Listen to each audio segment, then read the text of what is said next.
MCR TV, notre partenaire média.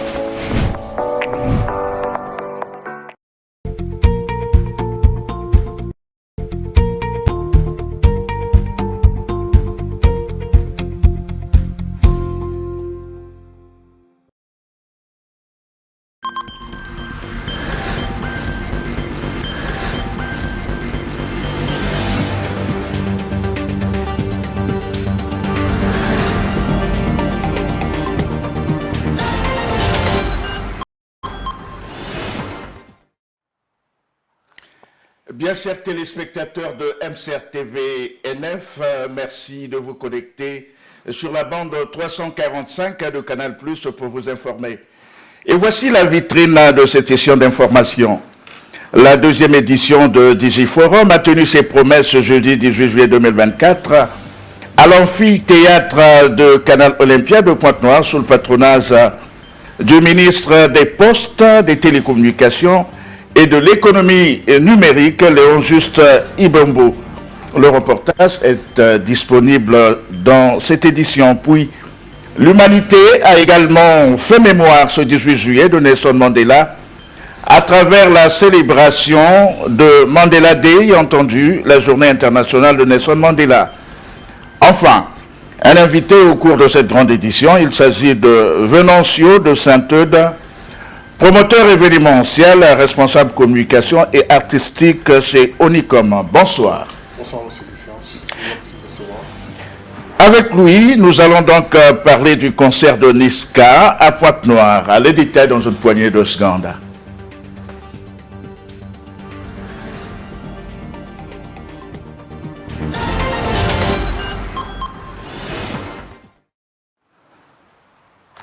Mesdames, Messieurs, nous l'avons dit en titre, convergence numérique, transformation, défis et perspectives.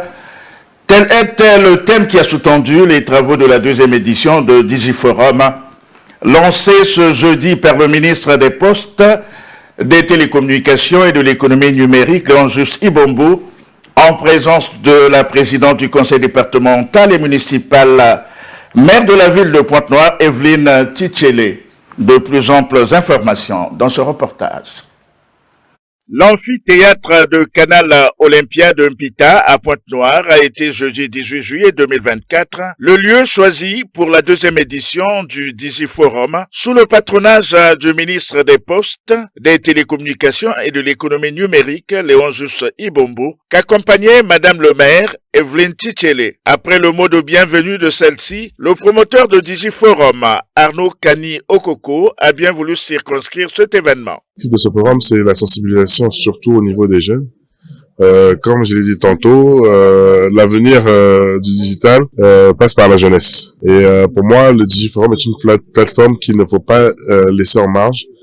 Et c'est une plateforme qu'il faut, elle doit se tenir. De fil en aiguille, Léon Juste Ibombo a lancé les travaux de cette édition en ces termes. Comme vous le savez tous, arriver le Congo au développement de l'économie numérique est un axe majeur, mieux, encore un pilier stratégique de la matrice économique du président de la République, de son projet de société, son Excellence M. Denis Sassou Nguesso, ensemble, poursuivant la marche. À ce titre, permettez-moi de lui rendre, au nom de tous, ici présents, un grand honneur, dès lors que ce pilier est une grande opportunité de digitalisation, de compétitivité, de développement de notre écosystème et surtout de formation des jeunes dans les métiers liés au digital. Parmi les panélistes, Nelson Tchishungi a fait une économie de mots du thème retenu. Nous avons voulu discuter sur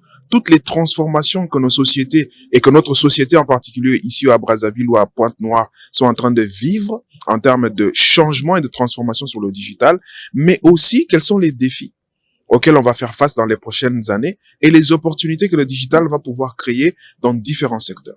Les jeunes, cibles de cette sensibilisation sur les transformations numériques, sont encouragés à ne pas rater cette révolution de notre ère.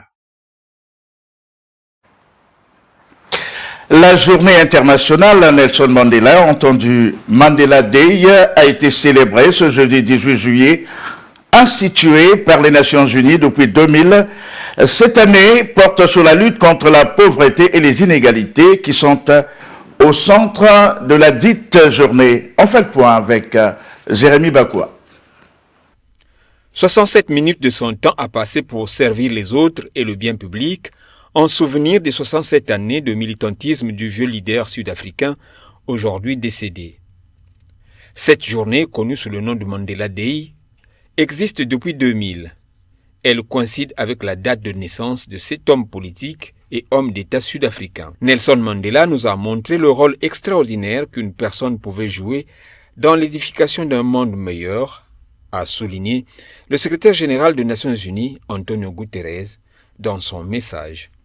L'objectif de cette journée est d'honorer les valeurs de Mandela et son dévouement au service de l'humanité à travers son travail dans le domaine tel que la résolution des conflits, les relations raciales, la promotion et la protection des droits de l'homme, la réconciliation, la question d'égalité de sexe, les droits des enfants et autres groupes vulnérables, ainsi que la lutte contre la pauvreté et la promotion de la justice sociale. Ensemble, honorons l'héritage de Madiba et attelons-nous à bâtir un monde meilleur pour tous, a conclu Antonio Guterres, secrétaire général des Nations Unies. Voilà, mesdames, messieurs, chose promise, chose due. Nous retrouvons à présent notre invité. Il s'agit de Venancio de Sainte-Odore. Rebonsoir. Bonsoir. Avec vous, nous parlons justement de l'événement qui pointe à l'horizon, le concert de Niska à Pointe-Noire. À quand l'événement? Alors, le concert de Niska à Pointe-Noire a lieu le 9 août 2024 au stade municipal de Pointe-Noire, plus précisément dans le quartier Mvouvou. Voilà, nous avons là déjà le repère. Alors, Niska au Congo-Brazzaville, un double événement, d'autant plus qu'il va prester non seulement à Pointe-Noire, mais également à Brazzaville. À Pointe-Noire, où il va commencer, il jouera au complexe sportif. Pourquoi avoir opté pour ce cadre relativement vaste? Alors, c'est déjà pour marquer le retour de Niska, parce que en date, son dernier concert remonte à avril 2018. Il faut noter que c'est un enfant du pays. Et surtout pour accompagner le message sur lequel cadre cet événement, qui est la lutte contre la délinquance juvénile, nous avons soumis de prendre le stade municipal pour pouvoir rassembler le plus de jeunes, pour pouvoir véhiculer le message, parce que nous savons tous le phénomène que nous vivons en ce moment, qui est le phénomène des bébés noirs. Nous souhaitons éradiquer ce phénomène tout en passant un message à la jeunesse afin qu'ils comprennent que c'est un phénomène qui n'est pas à promouvoir. Voilà. Alors, à Niska tout seul, ce sont de nombreuses récompenses et aussi des tubes avec de grands artistes français comme Maître Gims, Booba, Sidiki Diabaté. Quel est le public que vous avez ciblé pour l'événement de Pointe-Noire? Alors, ce public est en quasi-majorité la jeunesse. Et pour accompagner cela, nous tenons à dire que pour les enfants en âge de 0 à 15 ans, l'entrée est gratuite. L'entrée est gratuite. Et le prix du ticket est de 2 000 francs, 3 000 francs, 25 000 francs et 50 000 francs pour les billets de VIP. Voilà, Venancio, reste avec nous sur ce plateau. Nous allons poursuivre cet échange. Merci. Le temps de continuer la suite de cette édition. Le comité d'organisation de Ponton Awards, la soirée du mérite pontonegrin, a organisé également ce jeudi 18 juillet une conférence de presse relative à la tenue prochaine de la 5e édition de cette cérémonie. Plus de détails dans ce reportage que signe Triblan Gaimbo. Nous nous retrouvons aujourd'hui pour ainsi lancer de façon officielle cette 5e édition qui aura lieu le 25 août du côté du centre d'affaires Rocher des Âges à l'OCH. Le 25 août est donc la date de la tenue de la 5e édition de Ponto Award, la soirée du mérite pontonegrin. Une 5e édition dont le président du comité d'organisation, Gildas Bacala, a dévoilé devant la presse locale les 16 candidats répartis en 4 catégories. Catégorie Excellence Entrepreneuriat, nous avons Clamarelle Myriane Koukou Nialoula. Nous avons Escalator Entreprise, Top Déguste, NR Service Immobilier et Construction, et nous avons Monsieur Edgar Marien Mitingo. Au niveau de la catégorie Excellence Sport, 3 candidats. Un modèle artistique, il y a aussi dans cette catégorie 5 candidats. Et la catégorie Engagement Jeunesse, nous avons Vianney Art, Kinya Evans et Pro Academy One. Le 20 juillet, début des votes du Panthéon. Il est également prévu lors de la 5e édition, au mois d'août. Durant la cérémonie, il y a une autre touche, c'est-à-dire qu'on a prévu une célébration pour ces 5 ans. Un des membres du jury, à l'instar de Armand Bouquetti, sur le choix des candidats en lice. C'est un travail sélectif bien huilé. Donc nous voyons les compétences, les qualités et la pertinence surtout sur ce que font les candidats. Signalons que le comité d'organisation n'a pas manqué d'évoquer lors de cette conférence de presse quelques perspectives à venir avec un champ d'action ouvert sur les catégories. Quittons la culture pour parler du registre de la santé. La société Rajek, à travers sa marque Cristal, a volé au secours des jeunes mères admises à la maternité de l'hôpital général Adolphe Cissé ce jeudi 18 juillet 2024 en leur apportant quelques kits. Amélia Baker et Hippo Malanda ont signé ce reportage. Ce don, réceptionné par le directeur des ressources humaines représentant le directeur général de l'hôpital Adolphe Cissé, est un ouf de soulagement pour les jeunes mères ayant donné naissance à la maternité. Un élan de cœur également apprécié par les animatrices de ce service. Je tenais à remercier la société Rajek, plus particulièrement Cristal, pour ce don qu'il a fait au niveau de nos femmes. Non seulement il y a eu un kit avec de l'eau, mais il a pensé aussi à accompagner financièrement ces femmes-là qui ont accouché pour payer leur forfait d'accouchement. Donc vraiment, c'est une grande joie pour nous, parce que souvent ces femmes qui viennent accoucher ont des difficultés pour s'acquitter des droits de sortie. Je remercie vraiment cette société parce que c'est une grâce. C'est une grâce et j'encourage vraiment que ça puisse continuer comme ça. Depuis des années, on n'a jamais vu ça, mais voir ça avec Cristal, c'est vraiment grandiose. Et nous remercions la société pour tous les présents que nous avons. Consommons cette eau et nous conseillons aussi aux autres de s'habituer à boire cette eau Cristal. Ces kits, composés de biberons, bavoirs, packs d'eau minérale pour les nouveau-nés, estampillés Cristal ainsi que d'une enveloppe, est une façon pour la société Rajek de promouvoir cette marque aujourd'hui reconnue à travers le pays depuis 20 ans. Roger Kwasi, directeur commercial adjoint de cette société, sur le sens de ce geste. La motivation derrière ce geste, c'est l'aide que nous voulons apporter à ces jeunes mamans avec la marque Cristal. Notre objectif, c'est que Cristal devienne la marque préférée des jeunes mamans pour faire le biberon des bébés, pour hydrater les enfants. Aujourd'hui, c'est le premier geste. Nous avons encore 9 autres centres de santé où nous allons distribuer ces différents kits-là.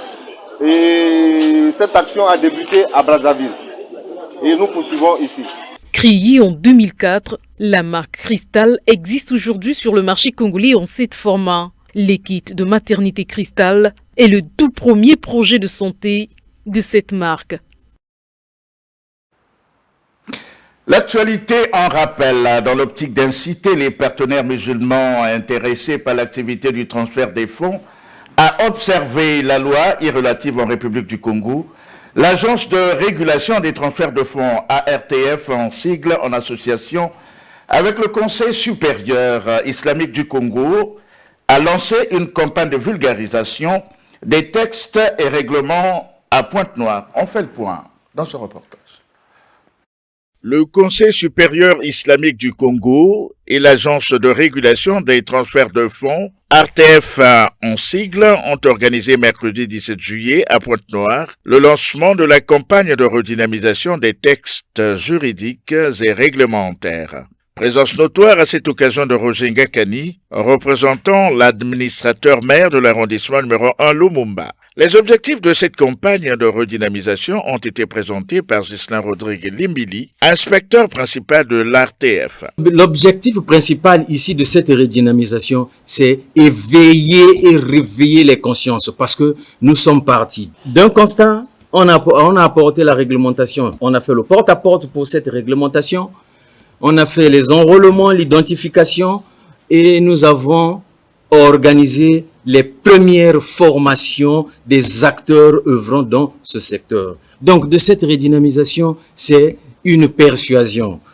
Demandons encore à nouveau et avec la plus grande énergie, tous ceux qui œuvrent dans la clandestinité, dans le noir, le gouvernement par l'Agence de régulation des transferts de fonds vous tend la main par le biais du Conseil supérieur islamique, qui n'est autre qu'un point focal. Après la présentation du calendrier de travail relatif, Youssouf Ngolo, président national du Conseil supérieur islamique du Congo, a prononcé son allocution de circonstance. L'ARTF a choisi la pédagogie. Pourtant, a la possibilité d'utiliser tout de suite des moyens répressifs.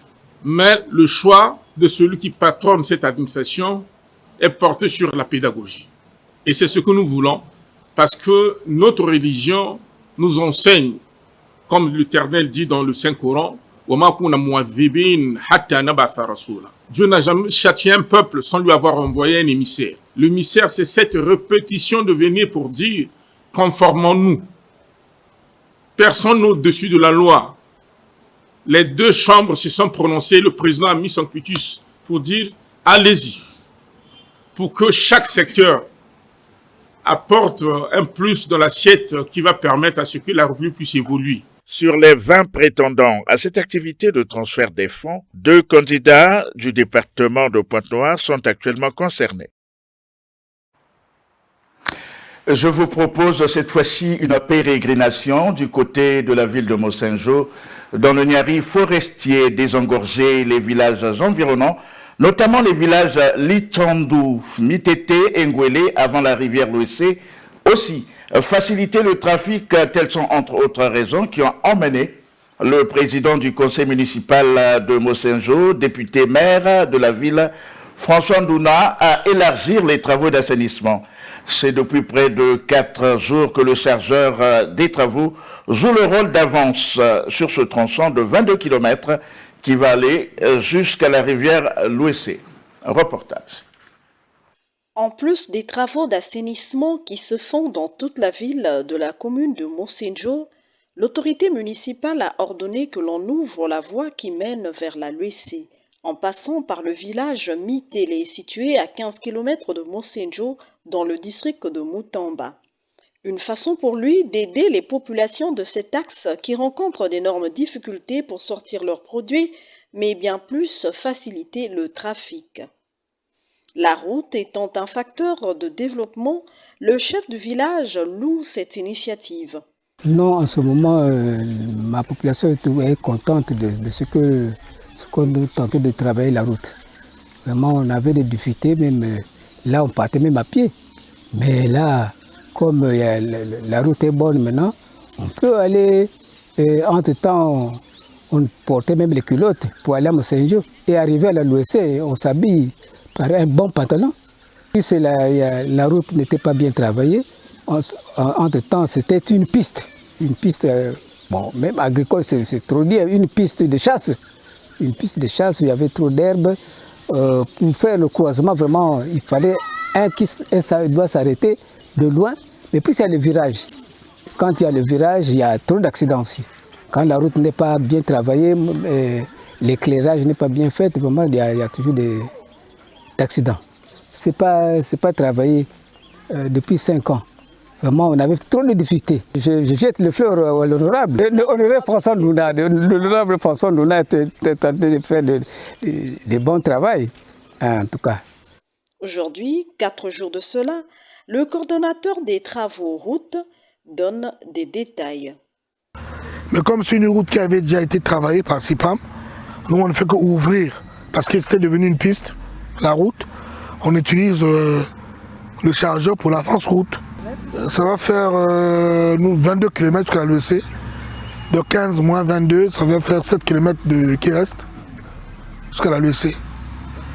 Et on va ramener l'autre côté de Nangué, là où il y a le sable. On va ramener la route jusqu'à Nangué, là où il y a le sable, histoire de ravitailler la ville de Mosenjo en sable de construction. Planifier, initier, entreprendre, investir, voilà entre autres qualités d'un bon visionnaire. Et nous revenons à Pointe-Noire pour boucler notre entretien avec notre invité. Niska sera sans nul doute l'un des rares artistes urbains à jouer au complexe sportif de Pointe-Noire. Comment comptez-vous mobiliser les Pontenegrins pour remplir ce stade? Alors, déjà, nous avons maximisé sur la communication. Et ensuite, pour pouvoir remplir ce stade, nous comptons sur plusieurs artistes locaux et plusieurs influenceurs. Parce qu'en ce moment, il faut se dire que nous sommes allés... En d'autres termes, Niska sera accompagné également par des artistes. Bien sûr. Plusieurs artistes locaux. Pour l'instant, nous gardons cela en surprise, mais dans les jours à venir, vous aurez les affiches officielles avec plusieurs artistes locaux qui vont eux aussi participer à l'ouverture, à la levée du rideau du concert de Niska. On rappelle quand même la date pour fixer l'événement dans l'espace et le temps. C'est le 9 septembre. C'est le 9 août. Le 9 août 2024, au stade municipal de Pointe-Noire. 9 août 2024. Au stade municipal de Pointe-Noire. Voilà, merci à Venancio de Sainte-Diary, qui est promoteur événementiel, mais également responsable communication et artistique chez Oni.com. Pour boucler cette édition, allons du côté de l'étranger, où nous allons focaliser l'attention, bien entendu, sur le continent africain, notamment avec le Rwanda, la République centrafricaine, le Niger et l'Algérie. On fait le point avec nos confrères de VOA Africa. Au Rwanda, le président Paul Kagame a été réélu pour un 4e mandat, selon des résultats provisoires qui le créditent de 99,18% des voix. Les deux autres candidats, Frank Habineza et Philippe Mpayimana, ont obtenu respectivement 0,50% et 0,32%. Les Nations Unies appellent les autorités centrafricaines à mettre en place des mesures d'urgence pour garantir le respect des droits humains dans leurs prisons. Le rapport dénonce entre autres des tortures et des mauvais traitements. Au Niger, 7 civils ont été tués cette semaine par des terroristes dans un village de la région de Tillabéri dans l'ouest. L'armée assure que des opérations sont en cours pour traquer et neutraliser les auteurs. En Algérie, le président du principal parti islamiste, Abdelali Hassani, a ouvert ce jeudi le bal du dépôt des candidatures pour la présidentielle du 7 septembre. Le président sortant Abdelmadjid Tebboune fait figure de grand favori. Voilà, mesdames, messieurs, à un début convient une fin. C'est donc par cette page internationale centrée sur l'actualité africaine que nous bouclons cette grande édition sur MCR TV NF. Merci de votre sympathique attention. Puisse cette livraison d'informations vous apporter des éléments de connaissance afin que la lumière règne chez vous. Au revoir et à la prochaine.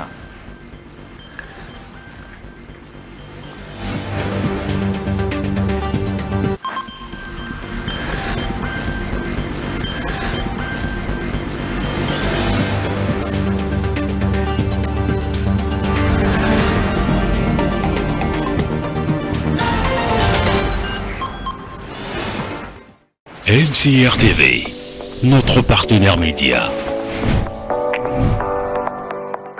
MCR